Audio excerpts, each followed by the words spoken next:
Good morning and welcome to Coffee with Rich. Welcome to all those that are going to be joining me this morning and those that will join us in the replays to follow and in the podcast to come later. I'm joined this morning with Paul. Paul is a police officer in a large metropolitan area somewhere here in the United States. We won't say where. And if you're just joining me, please like and share. Let me go ahead and get set up here. Let's see. I've got a notification that we're on. That's awesome. Looks like some folks are joining us already. Let's see. Give me 1 second, folks. Okay, there we go. Thank you to the 4 folks that are joining us already this morning on Coffee with Rich. It's a cold, chilly morning here on the Cumberland Plateau, and I'm happy to have you. And this morning we got Paul on this morning. Paul is a former Army officer and a current police officer in a large metropolitan area, and we're going to talk about some really interesting stuff. Paul has a pretty interesting career. Benny is on this morning so far. Linda is on in Fort Worth, Texas. Please like and share. Good morning, Paul. How are you, sir? Good, sir. Go. Good. Say that again, Paul. You come in a little quiet. Sorry. I'm doing well. How are you? I'm doing well, sir. I'm better than I deserve. My brother Jeff is on. Good morning, Jeff. Jeff is down in the Keys. Let's see. Hey, let's talk about our sponsor this morning. Appalachian Standard. Appalachian Standard are makers some of the finest CBD products money can possibly buy. You're going to want to check out their products if you want to sleep better, have better cognitive performance, help your joints heal, etc. They have salves, they have CBD flower, they have all the things that you need. You can check them out at apphemp.com. Use the promo code AWS15 for 15% off all your orders. And please check out AmericanWarriorShow.com for all of our amazing sponsors like the Cool Fire Trainer. Right now, ammo prices, if you can find it, are incredible. Please check out the Cool Fire Trainer so that you can dry fire with minimal to no cost to yourself. We also have Century Martial Arts, maker of the Bob XL. If you're into the striking routine or you want to shoot Bob doesn't mind. Check out Century Martial Arts. Check out all of our show sponsors on the AmericanWarriorShow.com. I am Rich Brown, the co-host, co-founder of the American Warrior Show, American Warrior Society. And like I said, today we're joined by Paul. We have Walt on. Our good friend Walt is on. John is on. Alan is on. Dana, Dan, James, everybody is coming on this morning. Please like and share. So, Paul, tell us a little bit about yourself, sir. So I grew up in the Midwest. Ended up going to college. Right after college, went to the military where I was an infantry officer. And then after separating with the military, joined one of the largest police departments in the nation here in the Midwest, and then been here for a little over 9 years. And you have a bioengineering degree, huh? Yes, sir. That's pretty impressive. I did not know that. Well, I was looking over your bio. Just means I can study. That's all it means. I can information. So you took a bioengineering degree and became an infantry officer. Smart move. I'm putting that piece of paper to use every day. Yeah. So, why did you end up joining the Army, Paul? So I told my dad was in the military. I'm 4th generation Army. So I told my dad at a young age that I was going. And he asked me to go to college. One of his regrets not using his GI. So I honored his wishes, went to college, ended up getting a degree just in case I got hurt in the Army because I knew I wanted to do military law enforcement. And then the day after I graduated college, I walked into the recruiter's office and then ended up joining the Army. I didn't want to break that tradition. 4 generations, keep that going. So you went to the Army recruiter after you had a degree. So I actually I was looking at the Marines and the Army, and it just came down to uh, I my whole my whole family's been Army, so I chose Army. Why did you choose the infantry? Uh, Honestly, I want to get back at those who did cause us harm in 9/11, who were still trying to attack our our country and our citizens. And I've always been a protector, so that just kind of lined up with what I wanted, and I scored high enough at OCS that I was able to choose my branch and went infantry. Hmm. James is on this morning. Walt is on. Earl is on. Gary is on. Hey, another one of our amazing sponsors I wanted to tell you about this morning, Precision Holsters. I am wearing my Precision Holsters tactical belt. They are makers of the concealed carry holsters I use in the competition rig that I use. Please check them out. AmericanWarriorShow.com. You can find out about all of our amazing sponsors. Jara is on. Good morning, Jara. James says, good morning from West Virginia. TC, good morning. Mr. TC Fuller is on. Got 24 folks joining us live. Paul, please like and share out there, and we appreciate that. So, infantry's officers course, what was that like? Um, Interesting. I mean, um, as just like any other army course and military course, it's more of a gentleman's course, though. Not a whole lot of more of a internal motivation course instead of an external motivation course. But a lot of studying. You need to know your field manuals. You need to know your army manuals, and then just learning, basic combatives and marksmanship, and then um, some leadership principles. But that kind of came with OCS, and then the further infantry schools after that. Yeah, I was when I went to the basic school as a brand new warrant officer. One of the classes that they were teaching us, I can't remember what the subject was, but it was like, this is the blast radius of a JDAM 2,000 pounder. This is the casualty radius of a hand grenade. And it was just kind of droning on, and I'm kind of halfway taking notes and trying to stay awake. And I think the instructor realized he was losing us, and he's like, just like a painter has to know how to mix paint, or whatever, an artist, in order to do his craft, has to know what these things can do, so that he's calling in the right thing. Well, where does a VT fuse, variable time fuse, blast on a 155 as it's coming down? And I'm like, oh, okay, this makes sense. Why do I need to know all the nomenclature so that I use the right ordnance relative to the threat, right? Yeah, absolutely.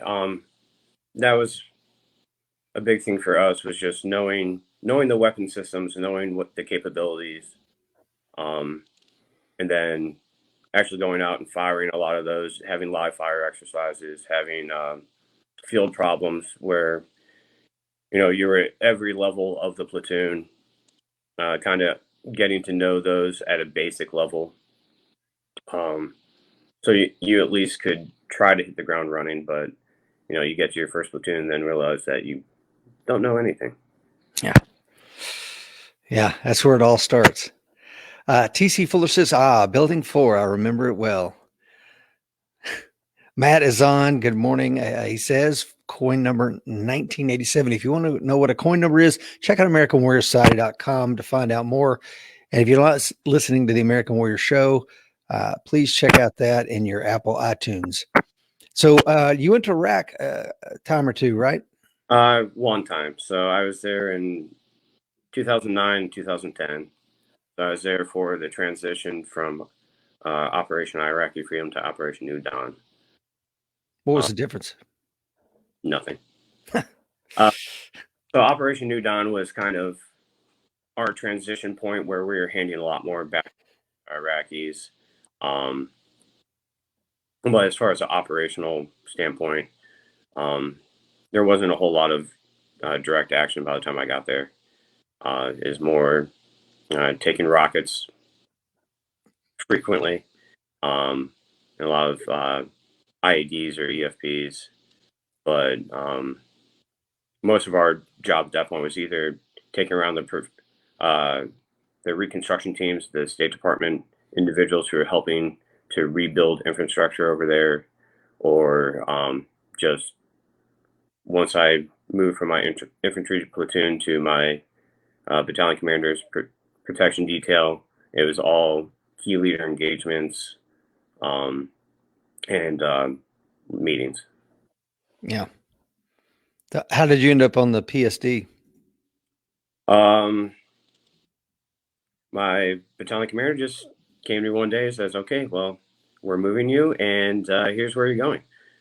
So he had one key leader engagement officer. He ended up going home uh, early, I believe, and I ended up his spot as key leader engagement officer. And part of that was being my battalion commander's pretty much body man.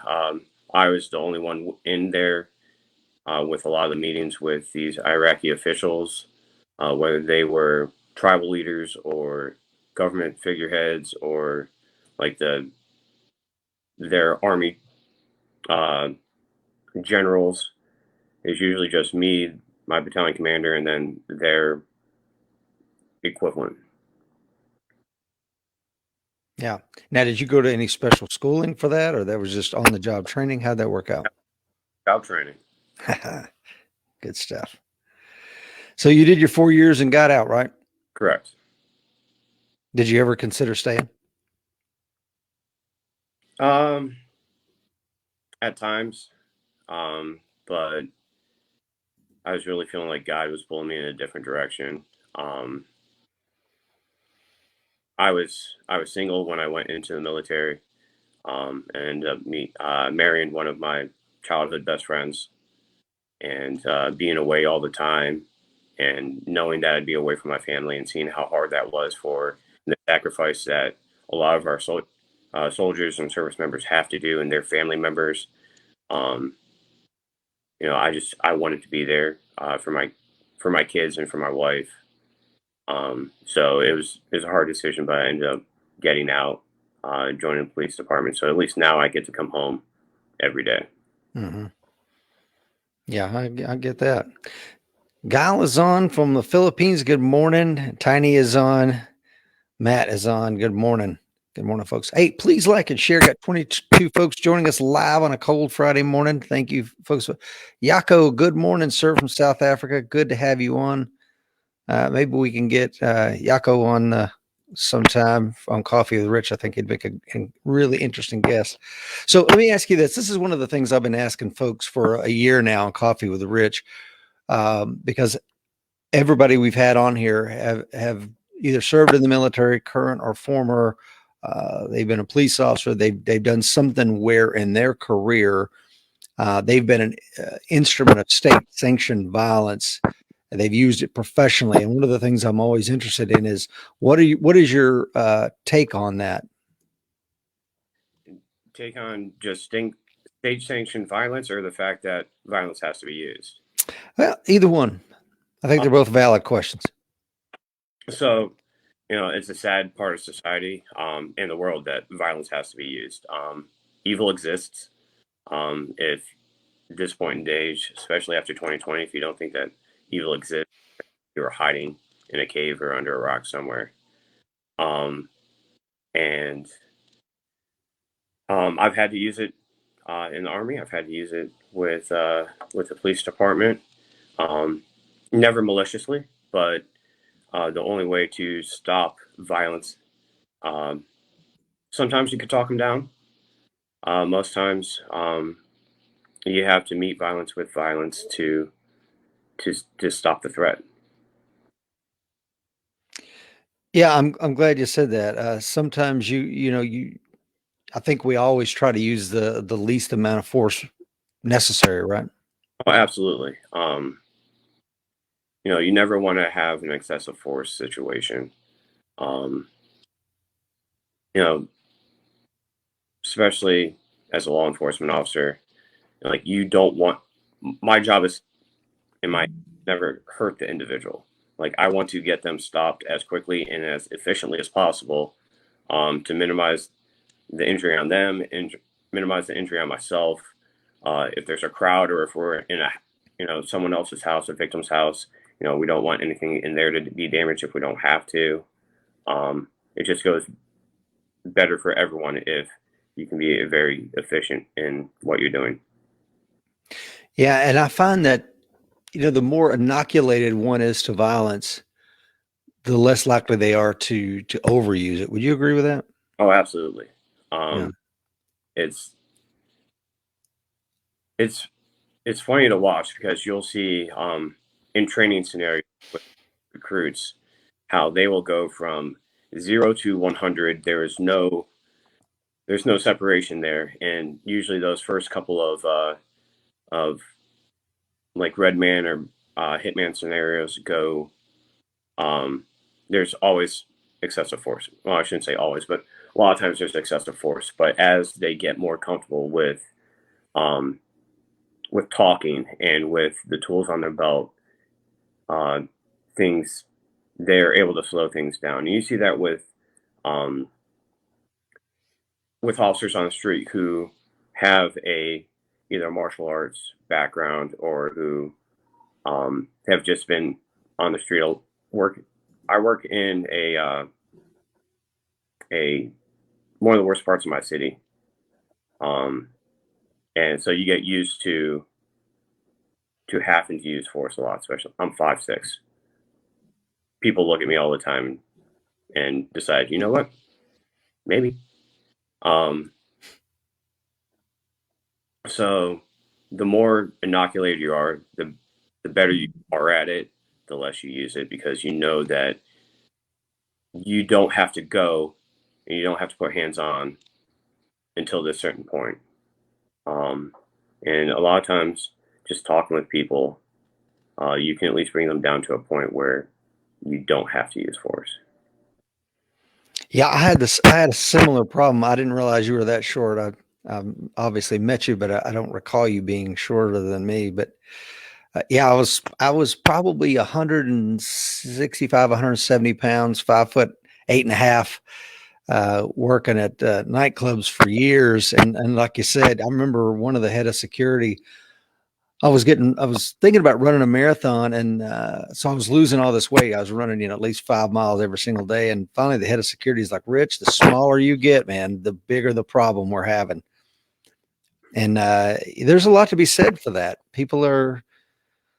They make unwarranted assumptions. I think I probably look at it the other way. Okay, they got this guy working our side of the tracks, and he's 5'6". He must know something. We'll just let this guy pass. Well, it was when I first got on. My partner was 6'5". I'm 5'6". They'd always look at him, look at me, look at him, and fight. I don't know why, but never went well. Yeah.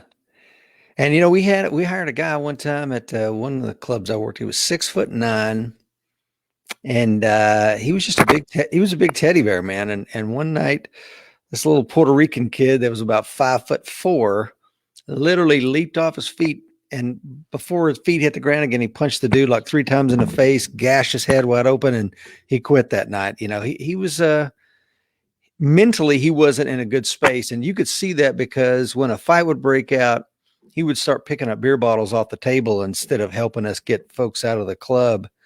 So anyway, it's not everybody. I guess it's not everybody's cup of tea. No, it's definitely not. So what role you mentioned that you felt that the Lord was leading you away from the army and into a different role. What I got to ask you, Paul, what role does your faith play in your views on violence, if any? Um, well, my faith defines everything I do. It defines who I am as a person. It colors the lens that I look through every day. Um, but part of that, if God has given you a flock to shepherd, you better protect what He's given you, whether that's your family, whether that's the area that I patrol. or just society in general, depending on where we're at in society at that particular moment. Um, you know, violence is it can be used for good, it can be used for bad. Um, just like you know a firearm or a knife or any other tool that you have, or a rock. That tool it doesn't have feelings, it doesn't have thought. Um, it can be used either way, and it's that person's character, it's that person's intent that really um, drives how that violence is going to be used. Yeah, I totally agree with you. Paul is on this morning. He says, "Good morning, gentlemen from Naples, Florida." Matt says it's cold, -1 where he's at. Gilly says it's raining. Guile says it's raining in the Philippines. 23 folks on. Please like and share. How does your faith play into being a law enforcement officer? Um, I mean, Jesus tells us to love our neighbor. There's no qualifying fact after that, so that's where I start. Um, you can show someone respect. If you're arresting them, you can still show them respect. If you have to get in a, you know, use a little bit of extra force to put them in cuffs at the end, you can still show them respect. You can still show them love, um, even when you have to do your job. And I've had the ability to pray with people through at work who have just been going through the worst day of their life. For me, it's just another call, but for them, it's the most traumatic thing they've ever experienced. I've been, one of the coolest moments that I had as an officer. There was there's a church doing drive-by prayer in my area, in the midst of, at the time, a very violent gang war was going on in that area, and I was working overtime on day shift, and they were doing drive-by prayer, and I had driven past there like 3 or 4 times, and each time I kind of felt uh, the Lord tugging on my heart, like, "Hey, pray." I was kind of worried about what my department would think if there was a picture or anything like that of me praying in uniform. Um, but I ended up stopping and praying over that group, and um, later on, someone had sent me a Facebook link of the individual I had prayed with and over, and his post was how it completely changed his outlook on law enforcement, because I work in a generally minority area. So when I walked up, he thought I was either going to shut him down or yell at them for what they were doing, and that I shared my faith with them as they were sharing their faith with others. Really, really changed his outlook. Um, and unfortunately, he ended up being murdered 2 years later. Hmm. But his family reached out to me. I apparently had made a big enough impact on him and his family that they reached out to the department and asked that I attend his life celebration, which obviously I went to. Um, so it's those small things that you. I live my life according to my faith. I love everyone, even if I have my job to do. I can still show them respect as a person.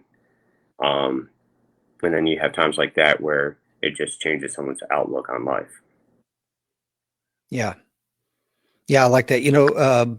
When I was a police officer, I wore one of those WWJD, what would Jesus do on my as a wristband.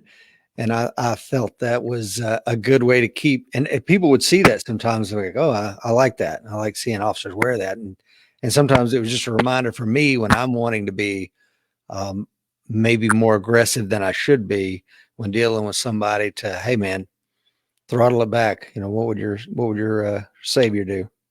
Absolutely. Julie says, provide a link to the holster that I'm talking about. I use the Precision Holsters Ultra Appendix holster. You can find that. Probably the easiest way to do it is AmericanWarriorShow.com. Click on the link for Precision Holsters. That'll take you right to it and give you the discount as well. One of the things that she asked is let's see here. Let's see. It was actually a good question. Julie says, it is apparent. Let's see.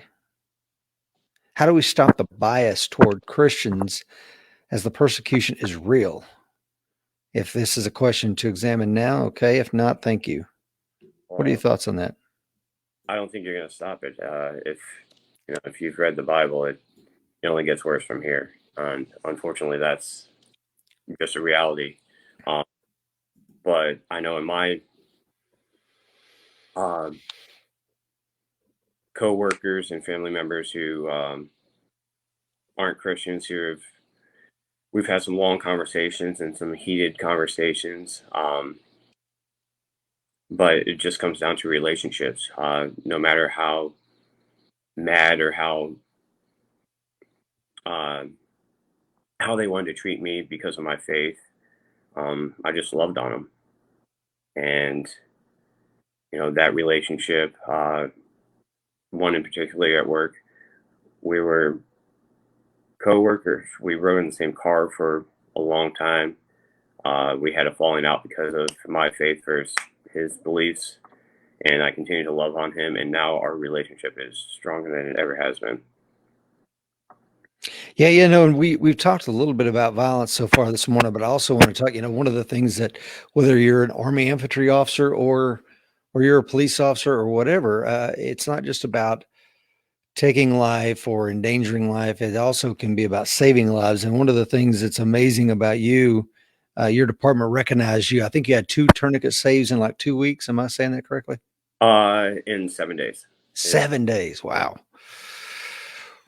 It's funny because last week we had Jake on, and Jake is a law enforcement officer at a large metropolitan and is a former Marine Corps officer. And he was talking about how there's an over-reliance on the tourniquet and that, he'd never used one, never seen one used. I said, well, we got Paul coming on next week and he has had several tourniquet saves. So tell us about that, if you would, please. So I wrote them down. I have 5 tourniquet saves, and then I've had to improvise a tourniquet, and that did not go as well. Luckily, he wasn't critical. So if you're thinking about using a belt, but they've all been either I had a SWAT T one with a knife and realized that SWAT T tourniquets, if you're trying to apply them quickly and accurately, are very difficult to do. They still have their place, but I prefer either the RMT, the ratcheting medical tourniquet, or the CAT tourniquet, both of which are TCCC certified. So, the instance you're talking about, though, we had one guy who was manic in a second story bedroom, trying to jump out the window. Someone's trying to save them and actually ended up slicing his arm pretty much down to the bone, and he was bleeding out. It originally came in as a domestic violence call, but we got there and realized that was on. And then a couple days later, we had a drive-by shooting, and someone took 4 rounds. One severed his femoral artery, and I was not the first officer there, but I was the first officer with the tourniquet. I think I was second or third in response, and got the tourniquet placed on his leg in time to save him as well. Wow. And so the one with a belt was not a good idea, or what happened there? No, I didn't have anything to use as a windlass first off, so I couldn't really tighten it down other than you see in the movies where they just tighten their belt down and the blood magically stops. That doesn't work. You have to be able to ratchet it down. You have to have a windlass to tighten it in some fashion. And then another thing to keep the windlass from going back the other direction. So I didn't have any of that. I used what I had. I was able to tighten it enough it wasn't bleeding horribly, but it didn't stop the blood. Yeah, that's a good reminder for everybody. If you're thinking about doing that, folks, you're going to have to get a real tourniquet. Rasmic says, good morning, everyone. Will Parker is with us. Coin number 800. Will is visiting Michigan. Will, look forward to seeing you this summer out there in Michigan or maybe Montana. 32 folks joining us live. Please like and share. So, are all your saves as a law enforcement officer? Yes, actually. All of them were on duty for law enforcement. So, for those out there that say that the tourniquet is a rare, exotic use, I just point to you, Paul. Well, I also work in an area where we have a lot of felonious assault, a lot of murders. So I guess my environment dictates that I'm going to have a better chance of using it. But even when I'm off duty, I always have a tourniquet with me. Being law enforcement, I always have my firearm with me. So if I have the ability to create holes, I better have the ability to fix them as well. Not just for if I were to get in a shooting to treat the suspect, but bullets go both ways. It's and to think that I could potentially get in a firefight and I'm not going to be hit is kind of it's a fantasy. I need to be myself as well, so I carry tourniquet, pressure bandage, Z-bolt gauze, and some gloves with me wherever I go. What about chest seal? Do you have one in your car? I carry them at work. I have my car. I don't have them on my person. So what I just named is stuff that I carry on my person at all times. Because Okay. If you take a round in an area like a femoral artery or something like that, you don't have time to go back to your car.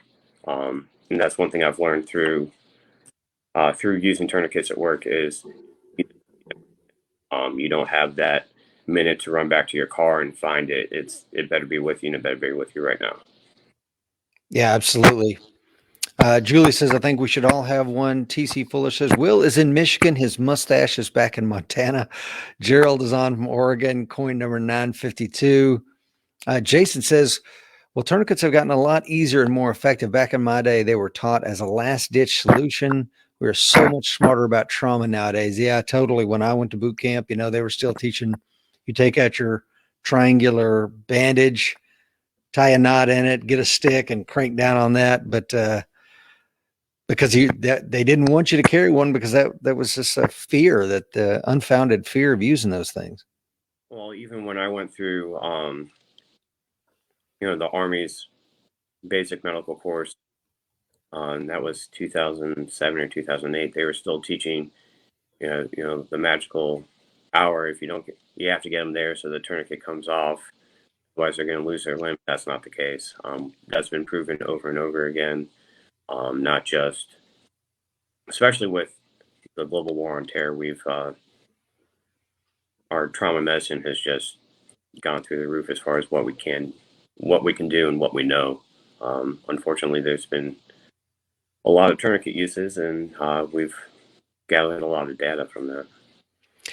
Yeah, there was the longest one that I've read about is I think it was a pilot who was wounded during Operation Anaconda in Afghanistan, and I want to say he had a tourniquet on for like almost 24 hours, and still retain use, because the fear was that he'd lose the nerves, would be permanently damaged in his hand, never be able to fly again. But that's not the case, as I understand it. I've heard that as well. Yes. Yeah. I guess it's a good segue now that we're talking about tourniquets and saving folks' lives. Paul, a lot of folks like to know, what's your best day, worst day? Best day, worst day. How graphic do you want me to get? It's your show, Paul. We had a worst day. We had a mom stab her 12-month-old daughter in the neck while she was sleeping. We got there, and I still remember the princess bed that she was sleeping, just covered in blood. And that little girl didn't make it. But I still see her face. I still see that bed. I wasn't the first officer there, and they did everything they could to save her. But it didn't happen. I came home that night. My son at the time was about the same age, and I came home and just grabbed him out of bed and just collapsed in a pile of tears for probably 10, 15 minutes and just cried. I didn't know how anyone could do so much evil to a child. And child deaths still really get me. Um, Best moment, um, I got two. One was be praying with that group and just learning that I was able to change his outlook on law enforcement, and just for him to know that Christians are in every walk of life. You know, and then the other one was my oldest son getting to pin on my sergeant badge. I thought that was really cool that he was able to go up on stage with me and pin my badge. That's awesome. I appreciate you telling us the story about that horrible thing with the child. I think a lot of people don't appreciate just the pain that officers go through on a daily basis, the emotional damage it's done repetitively. I can still think back to all the calls that I went on, and just even if nothing as traumatic as that, Paul, but just going in there and knowing I can't make this child's life better. I'm leaving and they're still going to be covered in flea bites because the parents don't take care of them. The only thing they're going to get to eat today is a couple of old McDonald's fries that they can scrounge out of the cushions of the couch. I mean, it's just horrific conditions. And it's like, okay, this child isn't going to be killed by its parents, maybe, but it's going to be traumatized. And what kind of adult is it going to be, Yeah, unfortunately, I see that a lot. Um, 3, 4, 5 kids sleeping on one mattress that's on the ground. Um, or I've been places where they let the dog go bathroom in the house. It's everywhere when you walk in, and they have their babies crawling through it in diapers. It's disgusting. You do what you can to try to help them. You make the referrals, but at the end of the day, a lot of those, that's just how they're going to grow up. Yeah. Yeah, I mean, we could talk about it all day, I'm sure, but it's something that I'll never forget because, and it's the same thing goes for having been overseas, a lot as a Marine and seeing the way that other folks live, and then you see the privilege with which we have it here in our country, especially like my kids. I'm like, you'll never know or never see the things that I've seen, so you don't know how good you got it. I pray my children never see uh, that thing. I pray that they grow up not knowing that. And unfortunately, the world becoming more violent, and I continue to pray over them and with them, and uh, I hope they never have to see some of the things I've seen. Yeah, there was since we're talking about kids and stuff like that, I saw this post this morning. I'm going to go ahead and read it here. It says, only in America do you find a kid wearing $150 tennis shoes, drinking a $5 cup of coffee, typing on his $1,000 cell phone, complaining on social media that he is oppressed and that capitalism has failed him. I'm I, like, and that gave me a chuckle because so very true. it is so very, very true. Robert says, good morning, gentlemen. AWS Coin number 1973 from Tennessee. Bruce is on. Good morning, Bruce. Brett says, it seems to hurt more when you have kids the same age. I felt more detached before I had my own kids. Yeah. Yeah. Once you're a parent, man, it makes deploying in the military harder. I think it makes doing the job as a law enforcement officer harder, dealing with those things. At least that's what I thought. It's it's definitely the hardest ones is the children, and then coming home, and especially when they're my children's age, and just having that connection, it definitely makes things hit harder. Yeah. And Alan says trauma involving kids is the worst. Julie says we need better follow up and protective services for children. It's one of those things. what do we do? I mean, I've had to call Child Protective Services in quite a few times, and that just enters them in the system, and they create a docket. But I get it, Child Protective Services don't want to needlessly rip families apart, so they're going to make every opportunity to keep those children there, because once the state says no, we're separating these children permanently. I've seen the other end where parents got their stuff together, now they want their kids back, and they can't. So it's tough. There's no good solution, unfortunately. And even if you look into, you know, sex trafficking, we see a lot of kids who get lost in the system who are groomed from there. Um, and there's no good solution. Unfortunately, some people just choose themselves over their children, and others just because of lack of a job, or they're doing their best they can, but um, bullying or just lack of opportunities.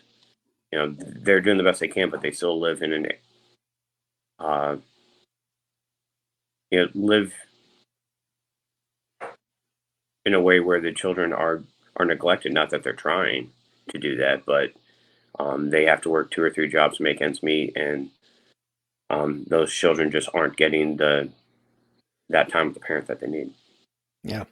Tony says, hard times create hard men create good times create weak men. Yeah, I've heard that said before. I've heard that before as well, and I have to say I have to agree with it to some extent there. Yeah.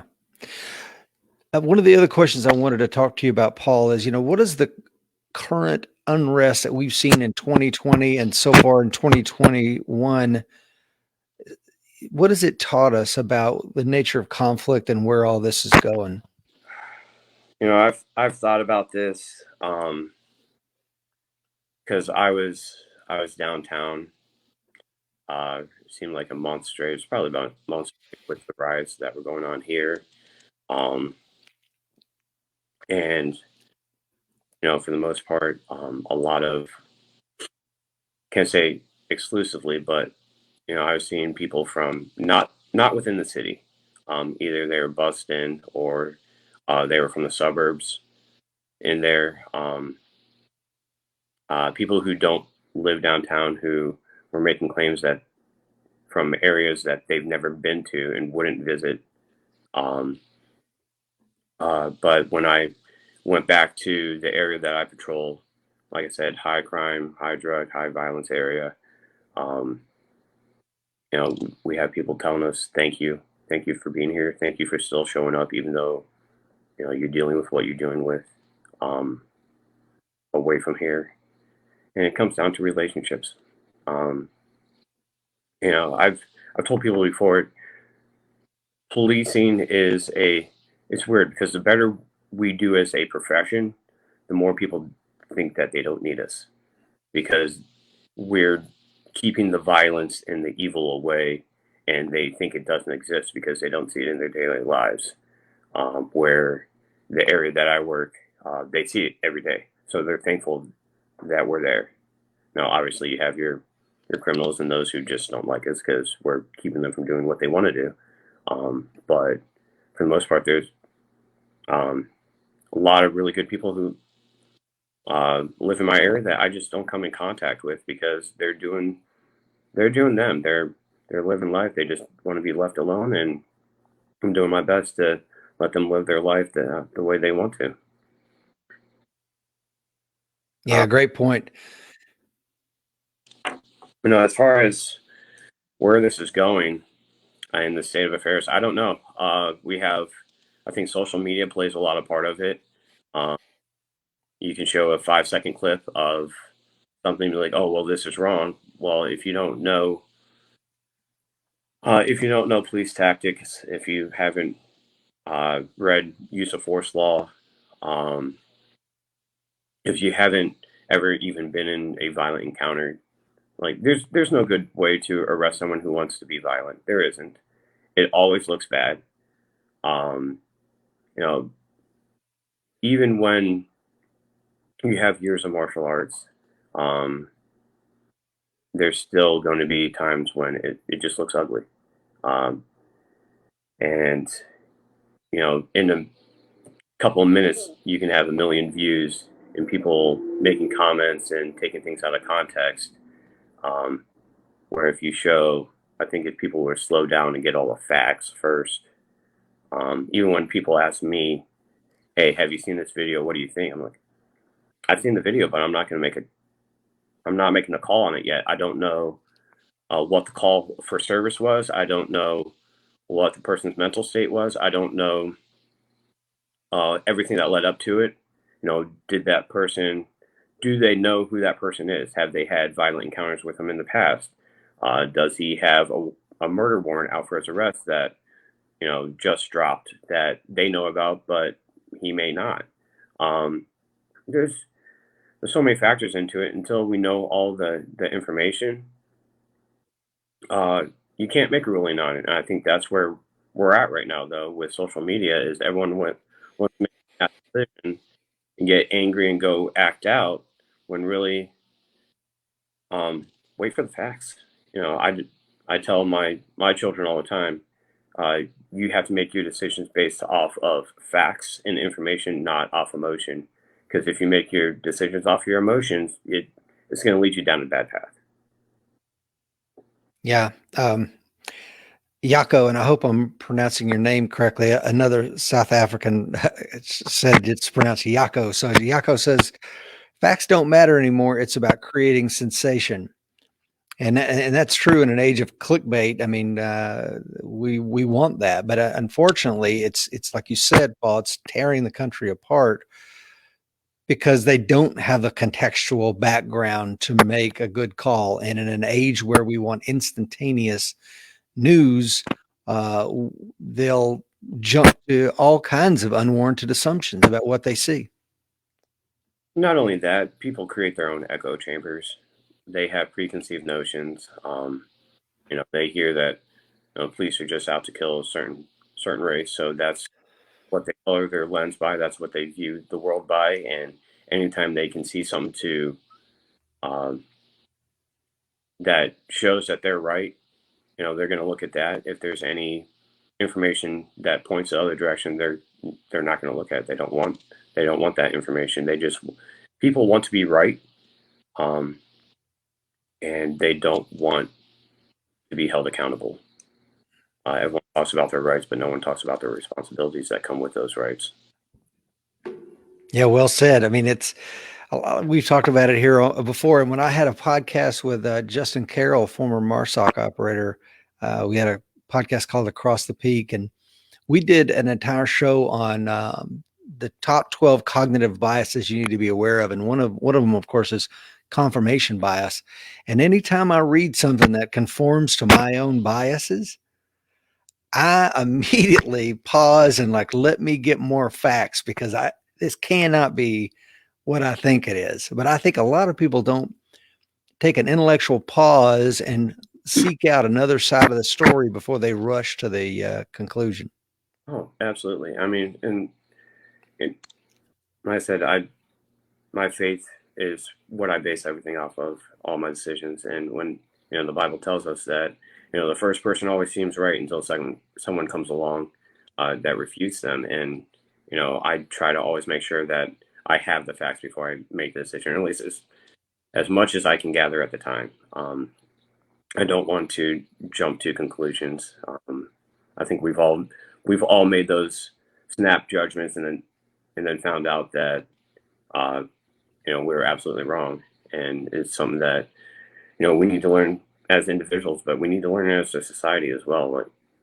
Like, people are definitely trying to divide the country. There is an agenda. I'm not going to go conspiracy theory on you, but I think people gain wealth through anger and destruction, and the more they can keep people angry, the more they can keep them kind of controlled, instead of just allowing unity and allowing people to view each other as individuals and as fellow human beings. It's okay to have differing opinions. We don't need to just yell over that person just because they have something we don't want to hear. We can all learn something from each other, and we can all learn to get along, because at the end of the day, we have a lot more in common than we do that separates us. Yeah. And Alan's Kelly, of course, Alan's a retired Virginia State Trooper. He says the content of the whole situation is different from the content of the short snippet of the incident. And we, of course, we've talked about many times before how KLTA, I think, is the station that just played that small snippet of the Rodney King incident without showing the context of it, or that there was two other people inside the Rodney King's automobile that night who were proned out on the side of the road and didn't get a scratch. But Rodney King decided to fight, and we all saw what happened. But if it conforms to your bias that uh, law enforcement officers are there to kill or injure a certain demographic, then that's what you're going to see. Well, you're going to see it because that's what you want to see. Yeah. I can't tell you how many times we've had a robbery involving a black Ford Taurus, and for the next 15 minutes, all I see is black Ford Tauruses because I'm looking for them. They're there all along, but I'm looking for them, so I'm going to find them. And it's the same thing with any bias that we have. If we want to see it, we're going to see it. And sometimes it's just created as well. Like, not everything is based off of what you think it is. Sometimes, there's a lot more going on than or than you want to acknowledge. Yeah, this is a good question from John, and one that I'm very curious about. He says, are you seeing a problem recruiting new candidates in your area? I don't know, in all honesty. I don't. I don't. I'm not involved in the hiring process. Civil service does all that. I'm not part of the recruit training. So honestly, I don't know. I still know we're getting new officers out of every class, but I don't know how difficult it is to find candidates right now. I'd have to assume that recruitment's down. Um, I mean, if you watch what happened in 2020 to law enforcement in general, or even in the country, and you're like, hey, yeah, I want to go have be shot at and have Class A fireworks fired at me, and I had a friend who had his rotator cuff torn. Someone threw one of those electric scooters and hit him in the shoulder and just completely ripped out his shoulder. If you've been watching that and you're like, hey, I want to sign up for that, uh, I love my career, but I don't think I'd watch that in 2020 and then immediately go sign up for it. Yeah. God bless those that are coming on board right now, because couldn't really be a worse time than I could imagine. I mean, they just need to strap in because it's going to be a wild ride. Yeah. And before we get to that, one of the things I wanted to do is so if you've listened to Paul this morning and you're like, man, I really need to up my game on having an IFAC kit, an individual first aid kit, one of the places you can go is Mountain Man Medical. It's one of our sponsors, and they make some amazing gear. They've made affordability for the best gear possible, and we have a discount code for American Warrior Show and Coffee with the Rich followers. Please check out AmericanWarriorShow.com. It's in the show links. Click on that link, and it'll get you the link to Mountain Man Medical, and you can pick up a tourniquet, chest seals, and some all kinds of really good stuff over at Mountain Man Medical. Just wanted to throw that plug out there. One of the things I also wanted to talk to you, Paul, I've kept you on here for almost an hour, man. What in an age like we're in right now, what can the reasonable, responsible, perhaps armed individual or family do? I think the biggest thing is just pay attention. If we're talking about individual violence, robberies, purse snatchings, assaults, pay attention. Get your head out of your phone. Get the earbuds out when you're walking around.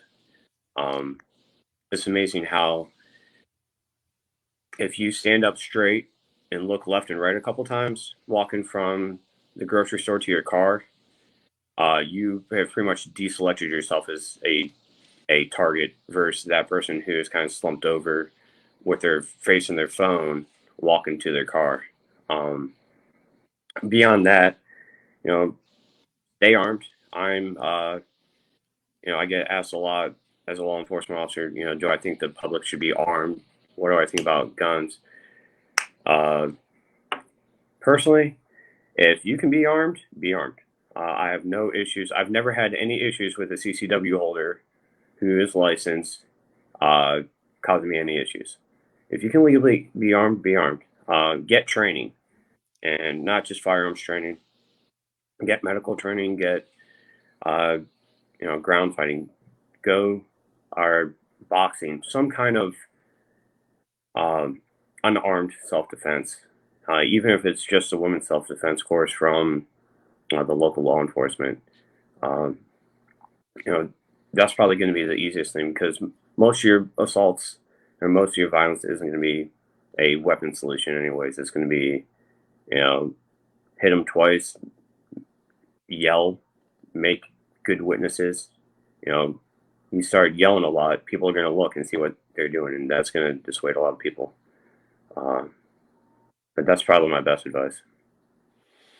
Yeah, I definitely want to give a plug to the women's self-defense. I was involved in a multi-agency group that we went around and trained those women's group in something called RAD. I don't even know if it's still around anymore. Rape Aggression Defense Systems. It was a really good course. It's 12 hours, so it is what it is. But one of the things we always gave a pre-course critique and a post-course follow-up, and I was shocked to see that I think 60 something percent of the women coming through the course had already suffered some form of sexual assault. And I'm like, what I want to do is get women trained before they're assaulted. But I think a lot of times the assault occurs and then they go, oh my God, I need something now. And it's like, no, I wish you would have came years before and maybe the assault would never have happened to you, which is why I always ask folks, Paul, just like I ask you, what can the reasonable person do?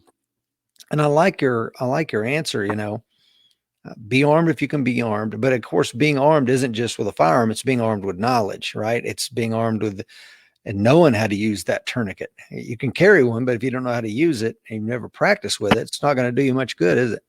No, it's not. I will tell you, even practicing with tourniquets and having a practice tourniquet, uh, it gets bloody, it gets slippery. And, I've had several people tell me that getting the tourniquet applied hurt more than the stab or the gunshot wound. So be prepared for that as well. I mean, they're going to flail. My last, uh, oh, I had a different tourniquet application after that as well. I just remember that one. A new officer didn't apply it tight enough, and I actually had to go back and tighten it down. And I told the lady, I'm like, I'm sorry, this is gonna hurt. But you have to make sure it's tight, and you need to train with it because if you're not proficient with it when you're just calm and your pulse is going at its normal rate, when it elevates, uh, you might outrun your headlights. Yeah, and a lot of people, if you've never been around a large volume of blood, you're not familiar with that, man. It's going to be like pouring like cooking oil. It has, in my opinion, it has a similar viscosity to that, and man, the smallest task really hard when you're dealing with that. I don't know. That's what I found. What do you think? Oh, absolutely. And just seeing that amount of blood for the first time can cause people to vapor lock. But just know it's going to happen. Um, Take that second to acknowledge it, and then get to work. Yeah, and John is on this morning. John Morris says, when treating patients, I never look at their pain. I just get the job done. And John is EMT and paramedic out there, and he can speak to that definitely. Robert says, I have talked with my wife, and their recruitment is somewhat low in her field. She's in corrections, Robert tells us. Paul, I've kept you on here for quite some time, my friend. What you have any final thoughts for our audience this morning? Just be prepared, and like you and Mike always say, the fight's coming.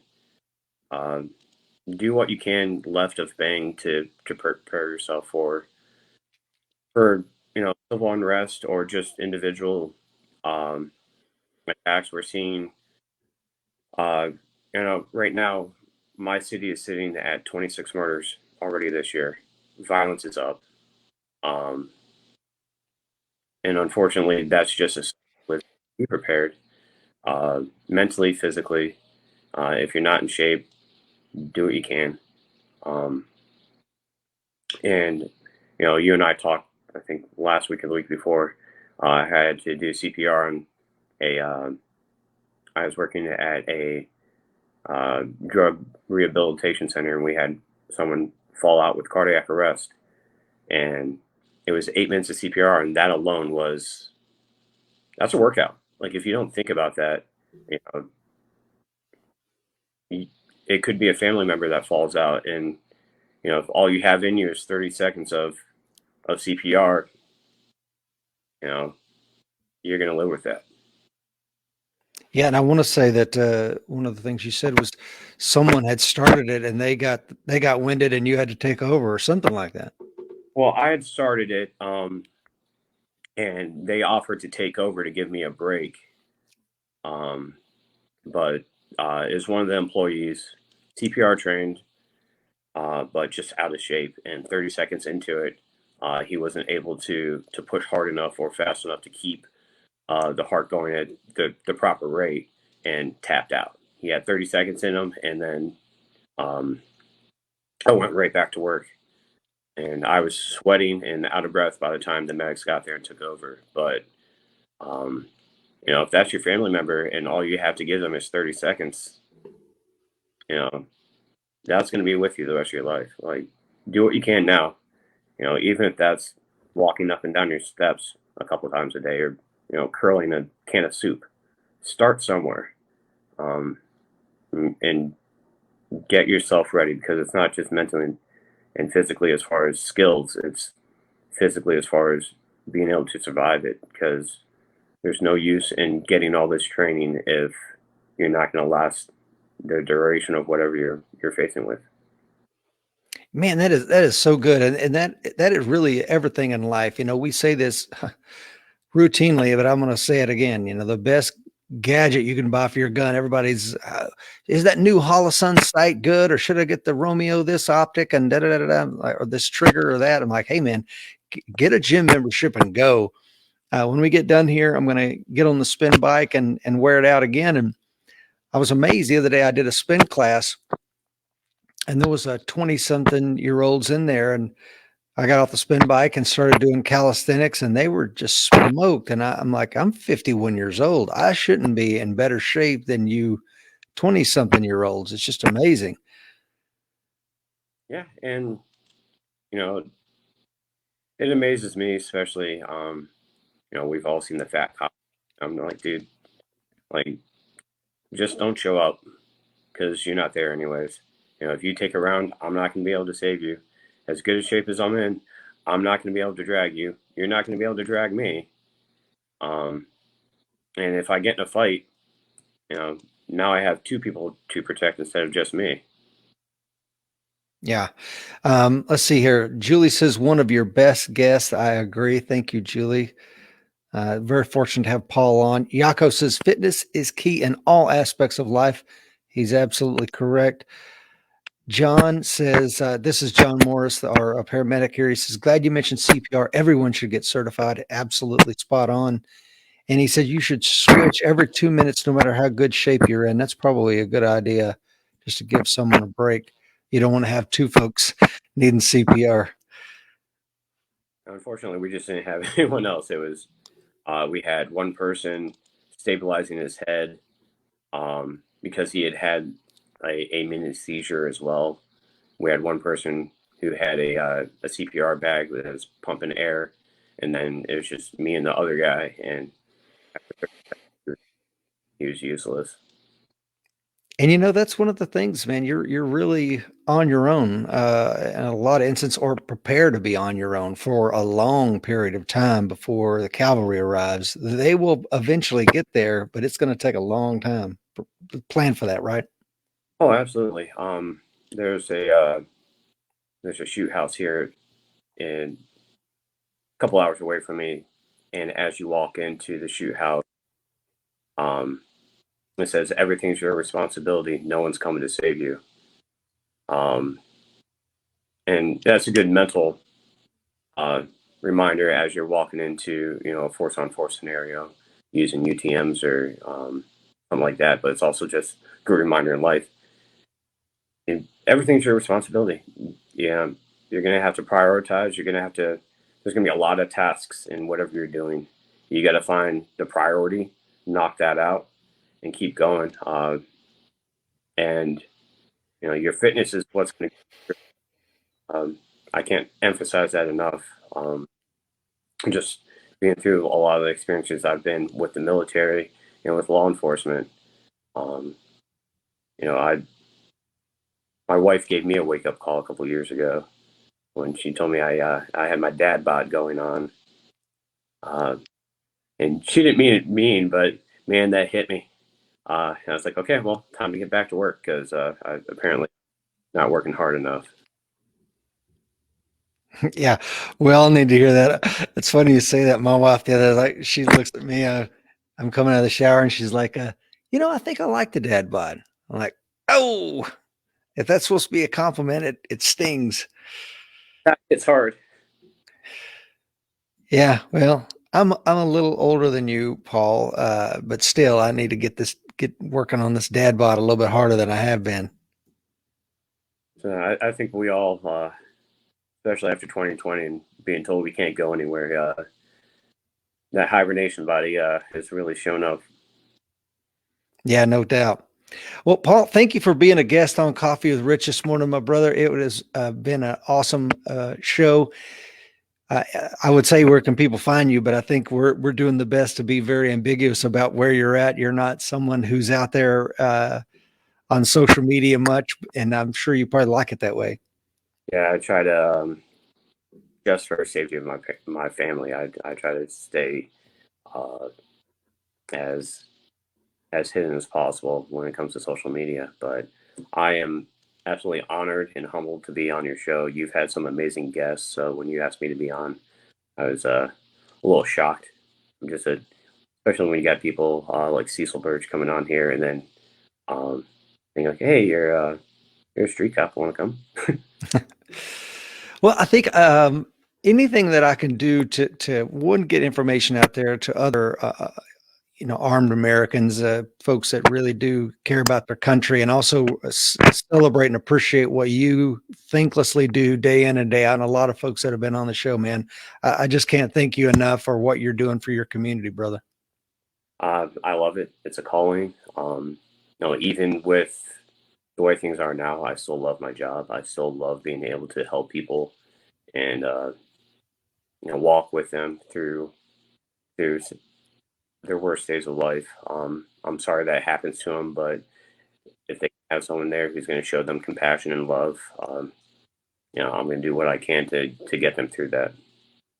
Yeah, well said, man. And Barb says, "God bless you, Paul."